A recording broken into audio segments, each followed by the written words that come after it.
ஆனால் அதை பல மடங்கு உங்களுக்கு திருப்பி தருவேங்கிறான் அல்லாஹ். இப்ப அல்லாஹ் நம்மகிட்ட கடன் கேட்கிறான்.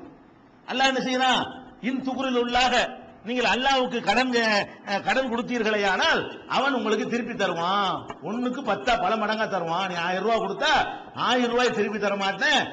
அல்லாஹ் மட்டும் வட்டி போட்டு தருவான். நம்ம தான் வட்டிக்கு தடை இருக்கே தவிர அல்லாஹ் தர்றது என்ன செய்வான்? ஒண்ணுக்கு 10 100 1000 லட்சமா அவன் பல மடங்கு உனக்கு திருப்பி தருவேன் அப்படின்னு அல்லாஹ் சொல்றான். இதை எடுத்துக்குவாங்க. பாத்தீங்களா? அல்லாஹ் என்ன செய்யறான்? கடன் கேட்கிறான். கடன் கேட்கிறான் என்ன அர்த்தம்? அல்லாஹ்வுக்கு கொடுக்கணும். அல்லாஹ் கடன் கொடுக்கலாமா? அல்லாஹ்வுக்கு கடன் கொடுத்தா என்ன அர்த்தம்? மனுஷனுக்கு கொடுக்க சொல்றான். மனுஷனுக்கு கொடுக்கறதா எனக்கு கொடுக்கறதுங்கிறான். அப்ப நாம ஒரு ஆளுக்கு கடனை கொடுத்தோம்னு சொன்னா அது வாங்குற ஆளு யாரு? அல்லாஹ். ஒரு ஆளு கடன் கொடுத்தா அவன் தானங்க வாங்கணும். இப்ப நீங்க எனக்கு 1000 ரூபாய் கடன் கேட்கறீங்க, நான் உங்களுக்கு தர்றேன். இது அல்லாஹ்வுக்கு தந்த கடனா என்ன அர்த்தம்? அப்ப நீங்க அல்லாஹ் தானே. இது அல்லாஹ்வுக்கு தந்த கடன் என்று அல்லாஹ் சொல்றான்னு சொன்னா நான் கடன் தர்றேன், நீங்க வாங்குறீங்க. வாங்குறாள் அல்லாஹ். இப்ப அல்லாஹ்வுக்கு தான் கடன் கொடுக்க சொல்றான். தர்மத்தான் அல்லாஹ் சொன்னாங்க. தர்மம் கொடுக்கறது அப்படி சொல்றான். பாத்தீங்களா? அல்லாஹ் தான் மனுஷன், மனுஷன் தான் அல்லாஹ்னு விளங்கலையா? இதுல இருந்து உங்களுக்கு புரியவில்லையான்னு கேட்பானு. இது மாதிரியான வசனங்களை எடுத்துக்கிடுவாங்க. அடுத்து என்ன செய்வாங்க? இன்னொரு ஹதீஸ் உதாரணம், சில 1 2 உதாரணம் சொன்னா உங்களுக்கு விளங்கிக்கிறோம். இன்னொரு ஹதீஸ் இருக்கிறது. மன் ஆதா அலி வலியன் ஃபக்கத் ஆதன்துஹு பில் ஹர்பி. யார் ஒருத்தன் என்னுடைய நேசர் ஒருவரை வேண்டும் என்று பகைத்துக் கொள்கிறானோ அவனுக்கு எதிராக நான் போர் பிரகடனம் செய்கிறேன். அவனுக்கு எதிராக நான் யுத்தத்திற்கு என்ன செய்கிறேன்? அறைகோல் விடுக்கிறேன் அப்படின்னு சொல்லிட்டு அல்லாஹ் சொல்றான். அல்லாஹ் சொல்வதாக ரசூலுல்லாஹ் சொல்றாங்க. ஹதீஸ் குதுசி. அல்லாஹ் சொல்வதாக நபி ஸல்லல்லாஹு அலைஹி வஸல்லம் சொல்றாங்க. வமா தகர்ரப இலைய அப்தி பிஷையின் அஹப்ப இலைய மிம் மஃப்தரல்து அலைஹி. எனது அடியான் யாரும் எனக்கு ரொம்ப நெருங்க முடியாது எதை கொண்டே தவிர நான் அவனுக்கு எதை கடமையாக்கி இருக்கிறேனோ அதன் மூலமாகவே தவிர ஒரு அடியான் என்னை நெருங்க இயலாது. ஒரு அடியான் என்னை நெருங்க வேண்டும் என்று சொன்னால் எதை கொண்டுதான் முடியும்? நான் அவனுக்கு என்னத்தை எல்லாம் கடமையாக்கி இருக்கிறேனோ அதையெல்லாம் அவன் செய்வதை கொண்டு நெருங்குவான். நெருங்கிட்டு ஒமாதால எத்தக்கர்ரபு இலைய பின் நவாபிலி, நபிலான உபரியான வணக்கங்களை கொண்டு நெருக்கத்தை அதிகரித்துக் கொண்டே போவான். கடமையான வணக்கங்களை நீங்கள் செய்தால் அல்லாஹ்வுக்கு நெருங்குறீங்க. அதே நேரத்தில் நபிலான உபரியான வணக்கங்களை செய்தால் அந்த நெருக்கத்தை அதிகரித்துக் கொள்கிறீர்கள் அப்படின்னு அல்லாஹ் சொல்லிட்டு வர்றான். அதுக்கப்புறம் சொல்றான் ஹத்தா உஹிப்புஹு. இந்த மாதிரி ஒரு நிலைக்கு ஒருத்தன் வந்து விட்டால் கடமையான வணக்கத்தை எல்லாம் செய்து 10க்கு நபிலான எக்ஸ்ட்ரா உபரியான வணக்கங்களையும் செய்து விட்டானேயானால் அவனை நான் நேசிக்க ஆரம்பித்து விடுவேன். நான் நேசிப்பேன் என்ன அர்த்தம்? அப்பதான் பாயிண்ட் வருது. ஃபைதா அஹ்பப்துஹு. நான் ஒருவனை நேசிக்க ஆரம்பித்து விட்டால் குந்து சமஅஹுல்லதி யஸ்மஉ பிஹி. எந்த காதை கொண்டு அவன் கேட்கிறானோ அந்த காதாக நான் ஆகிவிடுவேன். அல்லாஹ் சொல்றான், நான் ஒருவனை நேசித்து விட்டேன் என்று சொன்னா அவன்கிட்ட இருக்கிற காது இருக்குல்ல, அது நான் தான், காது தான் நான். குந்து சமஅஹுல்லதி யஸ்மஉ பிஹி. அவன் எதை கொண்டு செவியுறுவானோ அந்த செவியாக நான் ஆகிவிடுவேன். ஓ பஸரஹுல்லதி யுப்சிரு பிஹி. எதை கொண்டு பார்ப்பானோ அந்த கண்ணாக நான் ஆகிவிடுவேன். நான் ஒரு அடியானை நேசித்து விட்டேன் என்று சொன்னால் அவனுக்கு காது நான் தான், அவனுக்கு கண்ணும் நான் தான், அப்படி நான் ஆகிவிடுவேன். அது மாத்திரம் இல்ல, ஓ எதகுல்லத்தி எபுத்து பிஹா. எதை கொண்டு பிடிப்பானோ அந்த கையாகவும் நான் ஆகிவிடுவேன். அதே மாதிரி ஒரு ரிஜில உள்ளத்தி எம்சிபிகா. எதை கொண்டு நடக்குவானோ அந்த காலாகவும் நான் ஆகிவிடுவேன். அப்படி ஒயின் சாலனி லஊத்தி என்னஹு.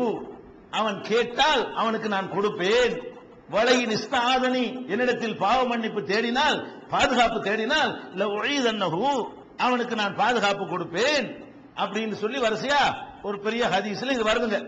இது புகாரில் நிறைய இடத்துல வருது. உதாரணத்துக்கு 6502வது ஹதீஸ் இதை வச்சுக்கிறீங்களா? புகாரியில் 6502. இதுல என்ன செய்வாங்கன்னு கேட்டா பாத்தீங்களா, அல்லாஹ் நம்ம கையா அவன் ஆகிடுறான், நம்ம காது அவன் தான், நம்ம கண்ணு அவன் தான், நம்ம காது அவன் தான் சொல்லிவிட்டு நாலுதாங்க இருக்குது. டெவலப் பண்ணி என்ன செஞ்சிருவாங்க? இப்ப எல்லாம் வந்தானே, நம்ம மூக்கு இல்ல, அல்லாஹ் மூக்கு தான். நம்ம கண்ணு இல்ல, அல்லாஹ் கண்ணு தான். நம்ம காது கிடையாது, அல்லாஹ்வுடைய காது தான்.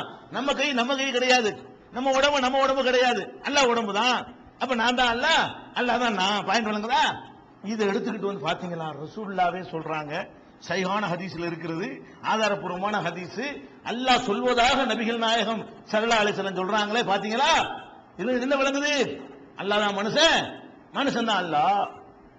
அதே நேரத்தில் இவங்க இதை வச்சுக்கிட்டு இவங்க ரெண்டு குரூப்பா பிரிஞ்சாங்க. அதாவது அல்லாஹ் வந்து மனுஷனுக்குள்ள ஒரு முழுசா வந்துருவான்னு ஒரு குரூப், இன்னொரு குரூப் என்னன்னு கேட்டா அவனுள்ள ஆதாரமா காட்டுவாங்க. இதுவும் இந்த கைசானியாக்களுடைய ஒரு பிரிவுல இருக்கக்கூடிய கொள்கை தான். அதாவது எல்லாரும் ஆயிரம் தான், கொஞ்சம் அப்படி தியாகம் பண்ணவங்க மாத்திரம் அல்லாஹ் வைக்கிறாங்க. ஒரு சாரார் சொன்னானுவோ எல்லாம் அல்லாதான், அல்லாதான் மனுஷன் தான் அல்லான்ட்டானுவோ, அல்லாதான் கழுதான் அல்லான்ட்டானுவோ. இன்னொரு சாரா என்ன பண்றான், அப்படி கிடையாது, நம்ம கொஞ்சம் இந்த மாதிரி நஃபிலான வணக்கங்கள்லாம் செஞ்சு பயங்கரமா ஆயிட்டோம்னு சொன்னா அப்புறமேல எந்த சட்டத்திட்டும் நமக்கு கிடையாது, நம்மளே அல்லாஹ் ஆயிடுறோம். இப்ப நம்மளே அல்லாஹ் ஆயிட்டோம், நம்ம தொழ வேண்டியது இல்ல, நம்ம நோன்பு வைக்க வேண்டியது இல்ல, நம்ம தான் அல்லா, நம்ம ஜக்காத்து அல்லாஹ் போய் தான் ஜக்காத்து கொடுக்கணும், நம்மளே அல்லாஹ் ஆயிட்டோம்னு சொன்னா நம்ம ஜக்காத்து கொடுக்க வேண்டியது இல்ல. பாத்தீங்களா, இப்படி எல்லாம் சொல்லுவான். இது வந்து மகான்கள் இப்படி ஆக முடியும். அதாவது இந்த அல்லாஹ் வந்து மனுஷன் தான் அல்லாஹ்ங்கிற சித்தாந்தத்தை ரெண்டா பிரிக்கிறானுவ. எல்லாமே அல்லாஹ், பிறவுன அல்லாஹ், நபிகள் நாயகம் அல்லாஹ்னு சொல்லக்கூடியவனு அது ஒரு குரூப். இன்னொரு குரூப் என்ன சொல்றான், எல்லாரும் ஆயிட முடியாது, ஆவுரு அல்லாஹ் தனியே மனுஷன் தனி தான், ஆனா அல்லாஹ்வை நம்ம ஆயிட முடியும். நமக்குள் ஒன்றாக அல்லாஹ் என்ன செய்வான், ஹுலூல், அதுக்கு பேர் ஹுலூல்னு பேர். வஹதத்துல் வஜூத், இதுக்கு பேர் என்னது, ஹுலூல்னா என்ன அர்த்தம், அல்லாஹ் வந்து இறங்கிறது, மேலாடுறது.